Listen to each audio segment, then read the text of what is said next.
It's 10:14 p.m. on March 21st, 2023. I'm resuming my reading of the Lenin, The State and Revolution. Page 67, Chapter 4, Continuation Supplementary Explanations by Engels. Marx gave the fundamentals on the subject of the significance of the experience of the commune. Engels returned to the same subject repeatedly and explained Marxist analysis and conclusions, sometimes elucidating other aspects of the question with such power and vividness that it is necessary to deal with his explanations separately. 1. The housing question. In his work, The Housing Question, 1872, Engels already took into account the experience of the commune and dealt several times with the tasks of the revolution in relation to the state. It is interesting to note that the treatment of this concrete subject clearly revealed, on the one hand, points of similarity between the proletarian state and the present state, such as give grounds for speaking of the state in both cases, and, on the other hand, points of difference between them, or the transition to the destruction of the state. Quote, how is the housing question to be solved then? In present-day society, just as any other social question is solved, by the gradual economic adjustment of supply and demand, a solution which ever reproduces the question itself anew and therefore is no solution. How a social revolution would solve this question not only depends on the particular circumstances in each case, but is also connected with much more far-reaching questions, one of the most fundamental of which is the abolition of the antithesis between town and country. It is not our task to create utopian systems for the arrangement of the future society. It would be more than idle to go into the question here. But one thing is certain. There are already in existence sufficient buildings for dwellings in the big towns to remedy immediately any real housing shortage, given rational utilization of them. This can naturally only take place by the expropriation of the present owners, that is, by quartering in their houses the homeless or workers excessively overcrowded in their former houses. Immediately, the proletariat has conquered political power, such a measure dictated Immediately, the proletariat has conquered political power. Such a measure dictated in the public interest will be just as easy to carry out as are other expropriations and billotings by the existing state. German edition, 1887, page 22, end quote. The change in the form of the state power is not examined here, but only the content of its activity. Expropriations and billotings take place by order even of the present state. From the formal point of view, the proletarian state will also order the occupation of houses and expropriation of buildings. But it is clear that the old executive apparatus, the bureaucracy, which is connected with the bourgeoisie, would simply be unfit to carry out the orders of the proletarian state. Quote, it must be pointed out that the actual seizure of all the instruments of labor, the seizure of industry as a whole by the working people, is the exact opposite of the Proudhonist redemption. Under the latter, the individual worker becomes the owner of the dwelling, the peasant farm, the instruments of labor.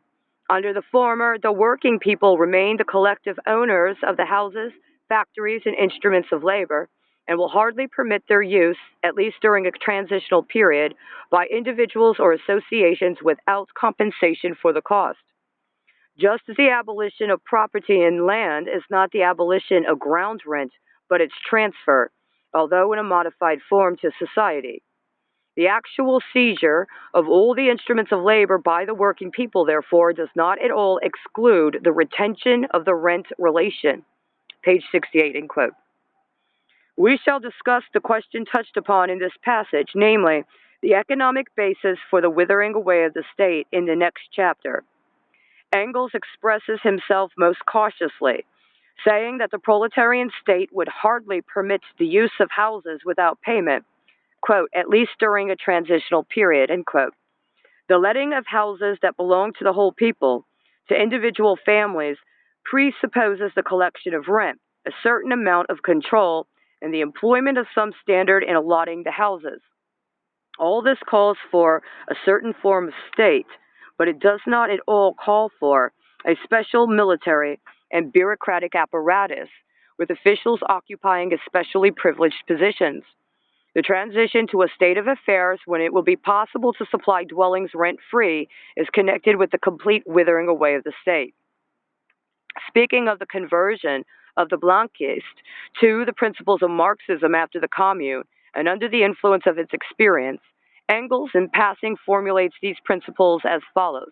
Quote, necessity of political action by the proletariat and of its dictatorship as a transition to the abolition of classes and with them the state. Page 55, end quote. Addicts to hair-splitting criticism, or bourgeois exterminators of Marxism, will perhaps see a contradiction between this recognition of the abolition of the state and the repudiation of this formula as an anarchist one in the above-quoted passage from Anti-Dubring. It would not be surprising if the opportunists stamped Engels, too, as an anarchist, for now the practice of accusing the internationalists of anarchism is becoming more and more widespread among the social chauvinists. Marxism has always taught that with the abolition of classes, the state will also be abolished. The well-known passage on the withering away of the state in Anti-Dühring accuses the anarchists not simply of being in favor of the abolition of the state, but of preaching that the state can be abolished overnight. In view of the fact that the now prevailing social democratic doctrine completely distorts the relation of Marxism to anarchism on the question of the abolition of the state, it will be particularly useful to recall a certain controversy in which Marx and Engels came out against the anarchists.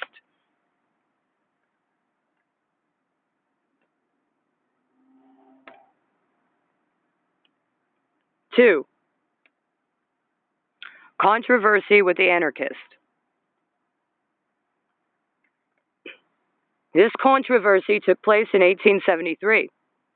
Marx and Engels contributed articles against the Proudhonist, autonomist, or anti-authoritarians to an Italian socialist annual, and it was not until 1913 that these articles appeared in German in Noisette. Quote, if the political struggle of the working class assumes revolutionary forms, wrote Marx, ridiculing the anarchists for the repudiation of politics, if the workers set up their revolutionary dictatorship in place of that dictatorship of the bourgeoisie, they commit the terrible crime of violating principles.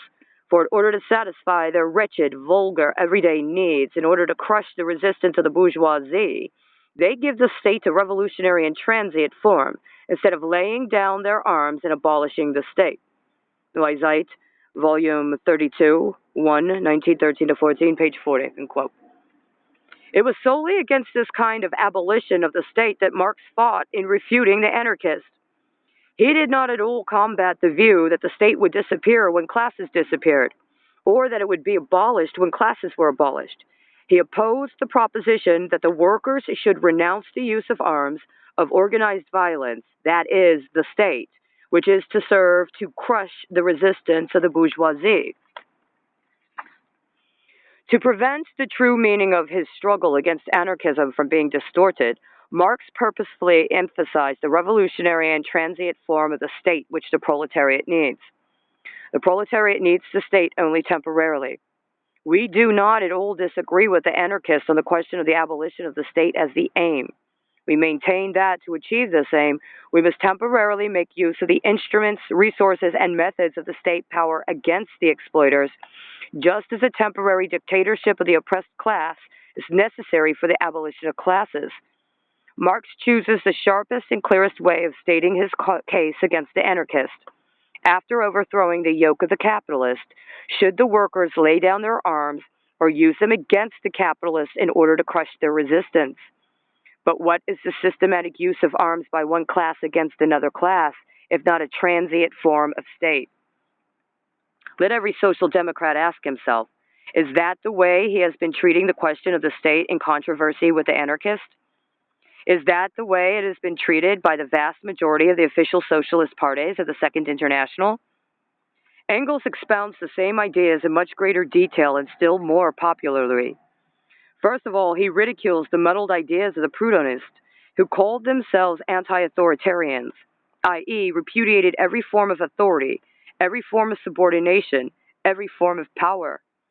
Take a factory, a railway, a ship on the high seas, said Engels. It is not clear that not one of these complex technical establishments, based on the employment of machinery and the planned cooperation of many people, could function without a certain amount of subordination and, consequently, without a certain amount of authority or power?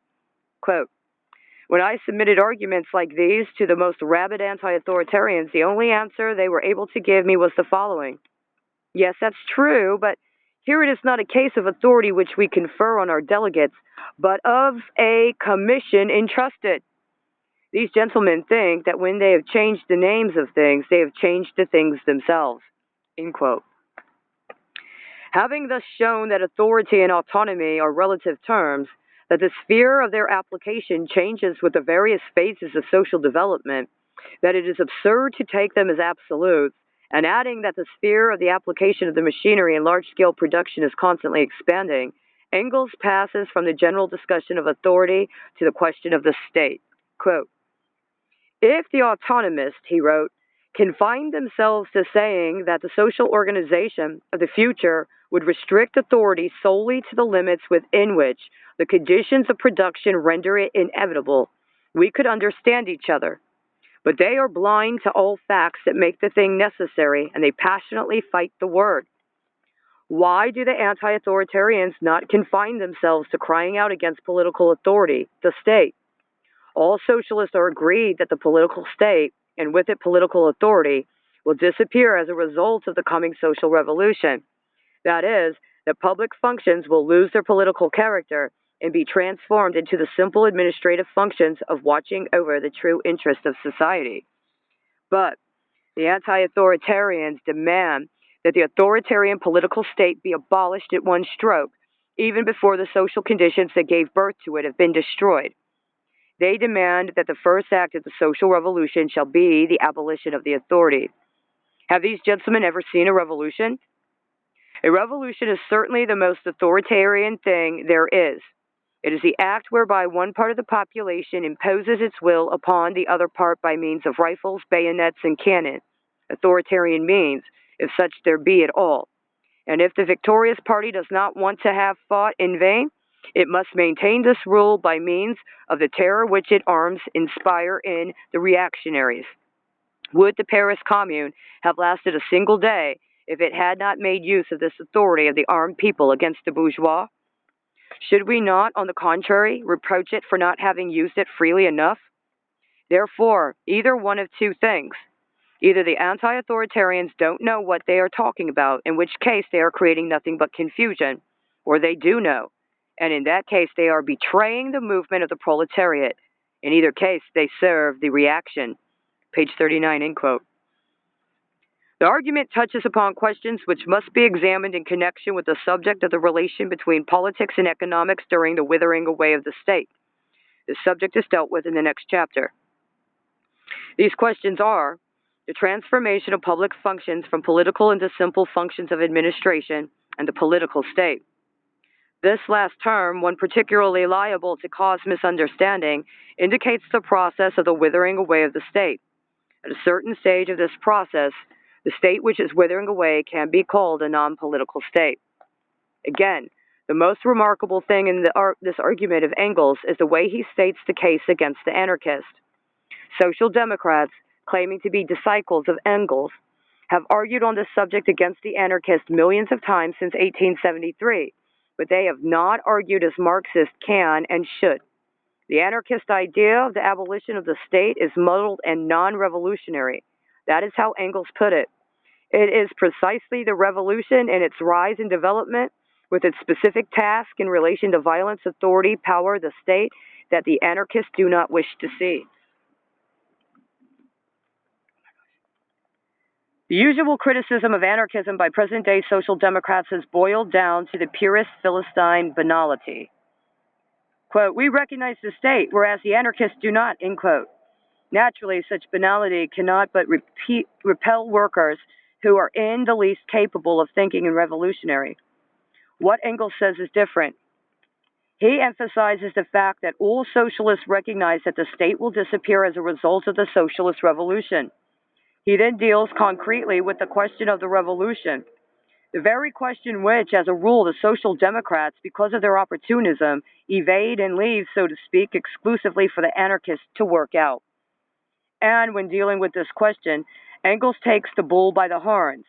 He asks, should not the commune have made more use of the revolutionary power of the state, that is, of the proletariat armed and organized as a ruling class? Prevailing official social democracy usually dismissed the question of the concrete task of the proletariat and the revolution either with a peculiar sneer or, at best, with a sophistic evasion, wait and see. And the anarchists were thus justified in saying about such social democracy that it was betraying its task of giving the workers a revolutionary education. Engels draws upon the experience of the last proletarian revolution precisely for the purpose of making a most concrete study of what should be done by the proletariat, and in what matter, in relation to both the banks and the state. I'm going to finish the selection here today, page 76.